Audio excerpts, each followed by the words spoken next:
This is Sean McVeigh with Sean's Outdoor Adventures. I am so excited to open this super light box right here.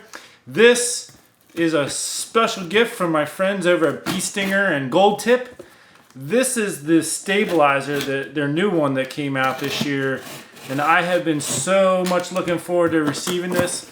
And I'm glad to get it right now because in a few days I am moving 1,000 miles away. Haha, this thing is so sweet. I'm gonna have to wait until I get moved to set it all up. But it's sidebar stabilizer. There is a somewhat of an image on here. I'm not sure how well you can see it. But it's all detachable, which is really nice. The one that they sent me before and I've been using, it's not as easily detachable. Actually, let me go grab that. Hang on a second. All right, so this is my APA Mamba 34. So I've had this sidebar stabilizer by them on this bow. I like these sidebar stabilizers because I like to hunt with my quiver on, and it adds, the quiver adds weight and wants to take the bow that way. Having the sidebar stabilizer, it adds weight to the other side and it acts to balance it out a little bit more. So that's how I like to use mine, and rather than have it, the weight mainly out here by sliding this forward, I like to have it back here kind of centered because you're offsetting the weight here. So that's how I like to use mine.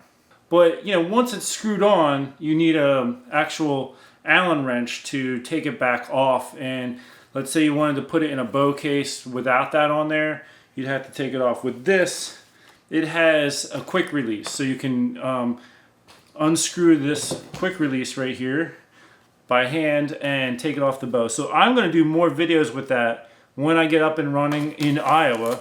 But I just wanted to unbox this and share it with you. I'll provide a link if you're interested in checking these out. But I am so excited to put this on my bow. So again, thank you Bee Stinger and Gold Tip, all you guys out there. Super appreciate this. I have been really liking their stabilizers for a long time. And I've actually had lots of requests for me to do some videos on stabilizers and different ones and stuff. Probably once I get settled in Iowa, I will try to do one, and you will probably see this again in that situation. Until next time, take care, and God bless.